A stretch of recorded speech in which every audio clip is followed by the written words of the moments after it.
ان 5 صورتوں کا 5 نمازوں کے بعد اہتمام کریں اور دکھ، درد اور تکالیف کو بھول جائیں۔ بسم اللہ الرحمن الرحیم۔ نماز فجر کے بعد سورہ یاسین پارہ 22-23 میں موجود ہے۔ جو سورہ یاسین پڑھتا ہے اس کی دن بھر کی حاجات اللہ تعالی اپنے ذمہ لے لیتا ہے۔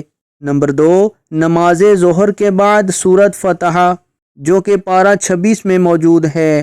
جو شخص نماز ظہر کے بعد سورۃ فتح پڑھے گا اس کو اس وقت تک موت نہیں آئے گی جب تک حج اور عمرہ کی سعادت حاصل نہ کر لے۔ نمبر 3، نماز عصر کے بعد سورۃ نبا جو کہ پارہ نمبر 30 میں موجود ہے۔ جو شخص نماز عصر کے بعد سورۃ نبا پڑھنے کا اہتمام کرے گا تو اللہ تعالی محشر کے دن کی گرمی سے اس کی حفاظت فرمائے گا۔ نمبر 4، نماز مغرب کے بعد سورۃ واقعہ جو کہ پارہ نمبر 27 میں موجود ہے۔